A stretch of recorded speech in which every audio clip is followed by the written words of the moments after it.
Hello, welcome back. मैं doctor DP Singh, general physician. पिछले video में हमने हाइपरटेंशन को देखा था, जिसमें हमने देखा कि हाइपरटेंशन के टाइप और दूसरा हमने देखा कि हाइपरटेंशन किन किन कारणों की वजह से होता है। इस वीडियो में हम देखेंगे कि हाइपरटेंशन के लिए क्या क्या इन्वेस्टिगेशन कराते हैं, जिससे हम लोग को पता चल जाए कि कोई व्यक्ति हाइपरटेंशन से सफ़र क्यों कर रहा है। इन्वेस्टिगेशन से हम कारण को जानने की कोशिश करते हैं कि क्या कारण है हाइपरटेंशन का। तो सबसे पहला हम लोग बात करते हैं ईसीजी, इलेक्ट्रोकार्डियोग्राम। ये एक टेस्ट है जिसके जरिए ये पता चलता है कि हार्ट किस तरह से काम कर रहा है। एक पैटर्न होता है जिसपे एक ग्राफ के जरिए हम लोग ये बात को पता करते हैं कि हार्ट प्रॉपर वे में फंक्शन कर रहा है कि नहीं कर रहा है, या ज़्यादा चल रहा है, ज़्यादा काम कर रहा है, या फिर हाइपरटेंशन के लेकर उसके अंदर किसी तरह के बदलाव हुआ है। इन सब सारी चीज़ों को हम लोग देखते हैं। यहाँ पर हाइपरटेंशन के कारण लेफ्ट वेंट्रिकुलर इनलार्जमेंट देखने को मिल सकता है, जो हम ईसीजी के ग्राफ पर देखते हैं। दूसरा है टी वेव के इन्वर्सन है कि नहीं। ईसीजी में हम लोग लेफ्ट वेंट्रिकुलर इनलार्जमेंट देख सकते हैं। विथ और विदाउट टी वेव इन्वर्जन हम लोग देख सकते हैं कि AVL और V5 V6 के ऊपर किसी तरह का टी वेव का इन्वर्जन है कि नहीं। तो एक ईसीजी के पैटर्न के जरिए हम लोग हाइपरटेंशन को पता करते हैं कि क्या हाइपरटेंशन है कि नहीं। दूसरा इन्वेस्टिगेशन है चेस्ट एक्सरे। चेस्ट एक्सरे से हम लोग ये पता करते हैं कि लेफ्ट वेंट्रिकुलर का एरिया डेंस है ज़्यादा क्या, या लेफ्ट वेंट्रिकुलर हाइपरट्रॉफी हुआ कि नहीं। हार्ट के जो साइज हैं वो अल्टर्ड हो जाते हैं। Left border is a more rounded. जो लेफ्ट बॉर्डर है, लेफ्ट वेंट्रिकल का एरिया, वो ज़्यादा राउंडेड हो जाते हैं, जिसको बूट सपेड हार्ट के नाम से जानते हैं।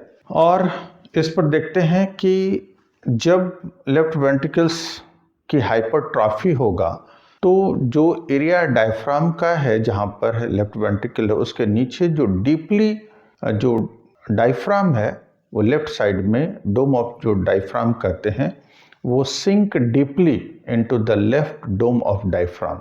इसलिए कि लेफ्ट वेंट्रिकुलर हाइपरट्रॉफी जब हुआ तो डायफ्राम के ऊपर दबाव डाला, तो वो देखेंगे कि एरिया नीचे की ओर धंसा हुआ है ज़्यादा। तो ये जरिया है जिससे कि हम लोग पता कर सकते हैं। नेक्स्ट है investigation lipid profile. Lipid profile से ये चीज़ों को हम लोग को देखते हैं कि लिपिड प्रोफाइल में किस तरह के फैट्स, जो कोलेस्ट्रॉल हैं, वो बढ़ा हुआ है। किन्हीं के लोगों में टोटल कोलेस्ट्रॉल की मात्रा ज़्यादा है, या फिर ट्राइग्लिसराइड की मात्रा ज़्यादा है। तो ये पता करने के लिए नेक्स्ट जो इन्वेस्टिगेशन है वो है किडनी फंक्शन टेस्ट। हम लोगों को पहले भी पता है कि किडनी के प्रॉब्लम के कारण भी हाइपरटेंशन हो सकता है। जो हम लोगों ने सेकेंडरी हाइपरटेंशन की बात किया था उसमें, कि अगर किसी व्यक्ति को किडनी का कोई प्रॉब्लम है तो हाइपरटेंशन के शिकार हो सकते हैं। इसलिए हम लोग किडनी फंक्शन टेस्ट कराकर देखेंगे कि क्या किडनी प्रॉपर फंक्शन में है कि नहीं। इसके बाद जो नेक्स्ट इन्वेस्टिगेशन है वो है ब्लड शुगर। कुछ लोग डायबिटिक होते हैं और डायबिटिक के कारण हाइपरटेंशन हो सकता है, इसीलिए ब्लड शुगर का भी इन्वेस्टिगेशन कराएंगे और हम लोग रूल आउट करने की कोशिश करेंगे कि या पेशेंट डायबिटीज के बाद हाइपरटेंशन या डायबिटीज के साथ हाइपरटेंशन है, या फिर डायबिटीज के साथ साथ हाइपरटेंशन तो नहीं है। पहले डायबिटीज रहा होगा, वो टेस्ट नहीं कराया है, अब हाइपरटेंशन लेके आया, साथ में डायबिटीज भी होने की संभावनाएं हैं। नेक्स्ट इन्वेस्टिगेशन है routine examination of urine. Urine का एग्जामिनेशन ये कराना जरूरी होता है कि किसी तरह के अगर किडनी के प्रॉब्लम्स हैं तो यहाँ पर हम लोग प्रोटीन्यूरिया देख सकते हैं, किसी तरह के कास्ट यूरिन में मिलने की संभावनाएं हैं। तो ये ओवरऑल हम लोग कारण को पता करने की कोशिश कर रहे हैं कि किन कारणों की वजह से हाइपरटेंशन हुआ है। अब एक बार जब कारण पता चल जाता है तब हम लोग उसके मैनेजमेंट पर बात करते हैं कि कैसे मैनेज करते हैं हाइपरटेंशन को। हाइपरटेंशन को मैनेज करने के लिए हम लोग अलग अलग ड्रग का इस्तेमाल करते हैं। तो यहाँ पर हाइपरटेंशन की बहुत सारी मेडिसिन्स का इस्तेमाल करते हैं जो अलग अलग कैटेगरी के हैं। जिसमें कि अगर हम लोग देखें कि एक नाम आता है मैनेजमेंट में जिसका नाम है बीटा ब्लॉकर। ये बीटा ब्लॉकर क्या है, बीटा ब्लॉकर करता क्या है? तो बीटा ब्लॉकर हमारे बॉडी के अंदर एड्रेनालिन और नॉर एड्रेनालिन जो हमारे टिश्यू के अंदर, मसल्स के अंदर बनता है, उसको ब्लॉक करता है। क्योंकि एड्रेनालिन और नॉर एड्रेनालिन अगर हमारे बॉडी के अंदर अधिक बनने लगे, जिसके कारण हमारे वेसल्स कंस्ट्रिक्ट हो जाएंगे, और वेसल कंस्ट्रिक्ट होने के कारण हार्ट को ज़्यादा काम करना पड़ता है। तो वेसो कंस्ट्रिक्शन का एक कारण हो सकता है एड्रेनालिन और नॉर एड्रेनालिन के प्रोडक्शन के कारण। इसीलिए बीटा ब्लॉकर क्या करता है कि इसके प्रोडक्शन को कम कर देता है। और बीटा ब्लॉकर जब इसके प्रोडक्शन को कम करता है तो क्या होता है, वेसल्स है, हार्ट है, वो सभी रिलैक्स होता है, ज़्यादा स्ट्रेस में नहीं होता है। एड्रेनालिन बढ़ने से बहुत सारी चीज़ों की जो लक्षण है वो दिखाई देता है। एड्रेनालिन बढ़ने के कारण पल्पिटेशन हो सकता है, काफ़ी स्ट्रेस में हो सकते हैं, स्वेटिंग हो सकता है, ये सब चीज़ें होती है। इसीलिए बीटा ब्लॉकर का इस्तेमाल करते हैं कि एड्रेनालिन के प्रोडक्शन को रोका जाए। और ये वेसो कंस्ट्रिक्शन जिसको में कि हमारे ब्लड वेसल्स जो हैं वो कंस्ट्रिक्ट हो गया, नैरो हो गया, जिसके कारण हार्ट को ज़्यादा प्रेशर से काम करने की ज़रूरत पड़ रही है।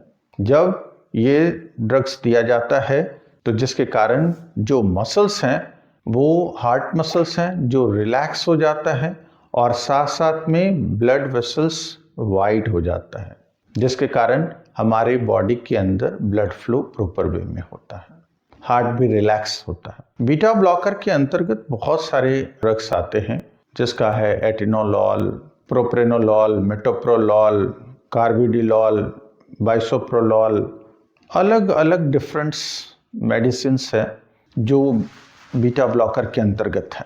लेकिन ये कुछ जगह पर कॉन्ट्राइंडिकेशंस है, जैसे किसी डायबिटिक पेशेंट को नहीं दे सकते हैं, किसी आजमा के पेशेंट को नहीं दे सकते हैं। नेक्स्ट बात करते हैं calcium channel blocker. Calcium channel blocker क्या करता है? बीटा ब्लॉकर को हमने देखा कि वो एड्रेनालिन, नॉर एड्रेनालिन के प्रोडक्शन को रोकता है, तो कैल्शियम चैनल ब्लॉकर क्या करता है? नाम से जैसा देख रहे हैं, कैल्शियम चैनल ब्लॉकर।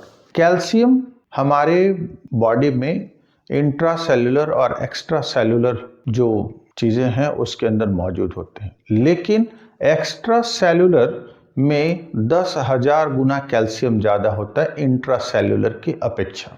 लेकिन किसी तरह के हार्मोनल स्टिमुलेशन के सिग्नल के जरिए कैल्शियम का हमारे इंट्रासेल्युलर में बहुत अधिक एंट्री होने लगता है। एक जगह पर पड़ा होता है और वो एरिया खुल जाने के कारण, किसी सिग्नल के कारण जब वो खुल जाता है तो कैल्शियम की एंट्री बढ़ जाती है, और कैल्शियम अधिक एंट्री होने के कारण कहा कि वो पल्पिटेशन, वेसोकंस्ट्रिक्शन की जो बात हमने कहा वो स्टार्ट हो जाता है।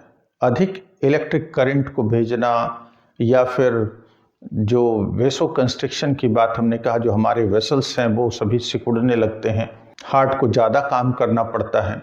इसीलिए यहाँ पर कैल्शियम चैनल ब्लॉकर का इस्तेमाल करते हैं। कैल्शियम चैनल ब्लॉकर क्या करता है कि कैल्शियम के अधिक एंट्री को इनहिबिट कर देता है, अपने रोक लेता है। देख रहे हैं, ब्लॉकर की तरह काम कर रहा है, एंट्री होने ही नहीं देता है। इसलिए हार्ट कहता है कि वो रिलैक्स होता है, वेसल्स डायलेटेड होते हैं, जिसके कारण हार्ट आसानी से अपना फंक्शन करता रहता है। इसके बहुत सारे ड्रग्स आते हैं कैल्शियम चैनल ब्लॉकर के, जिसमें एम्लोडिपिन का नाम सुने होंगे आप लोगों ने, एनेफेडिपिन है, निकार्डिपिन है, निमोडिपिन्स है।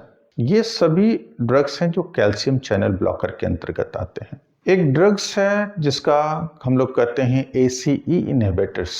ACE inhibitors angiotensin converting enzyme inhibitors. ये एंजाइम इनहिबिटर्स है जिसके कारण एंजियोटेंसिन 2 को बनने नहीं देता है, और जब एंजियोटेंसिन 2 नहीं बनता है तब ये हमारे एड्रिनल ग्लैंड, जिसको सुप्रारीनल ग्लैंड कहते हैं, वहाँ पर स्टिमुलेशन नहीं करता है, और कॉर्टिसोल और एल्डोस्टेरॉन के प्रोडक्शन को होने नहीं देता है, जिसके कारण हमारे बॉडी के अंदर salt retention and water retention की प्रक्रिया नहीं होती है और BP नॉर्मल होता है। साथ साथ में एंजियोटेंसिन कन्वर्टिंग एंजाइम के अंतर्गत जो ड्रग्स हैं वो है lisinopril, enalapril, captopril and benazepril. Next जो ड्रग है वो है ARB, एंजियोटेंसिन 2 रिसेप्टर ब्लॉकर। ये हमारे एंजियोटेंसिन 2 बनने के बाद उसके फंक्शन को ब्लॉक करता है।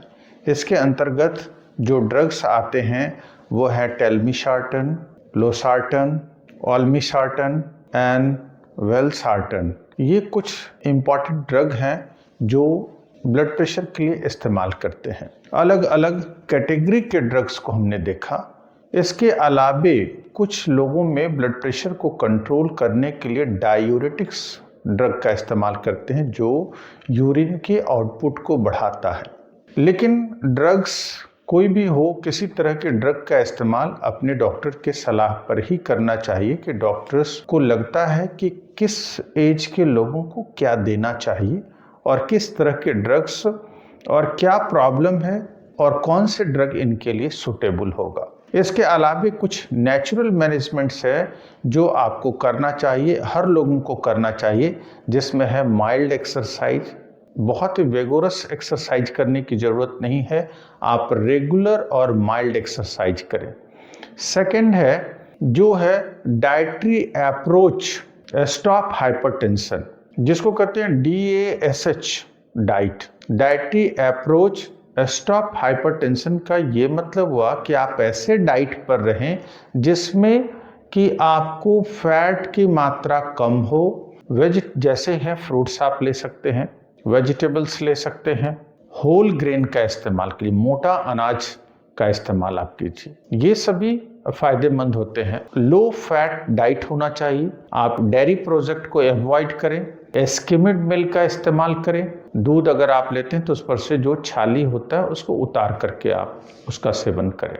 नेक्स्ट है जो लो साल्ट डाइट। अगर तेज नमक खाने की आदत है या ज़्यादा लोग नमक डालकर बनाते हैं घर में खाना, तो आज से आप अपने खाने में नमक की मात्रा को कम कर दें। उसके बाद है अगर आप ओबेज हैं, अगर बहुत हेल्दी हैं, तो आप अपने वेट को रिड्यूस करें।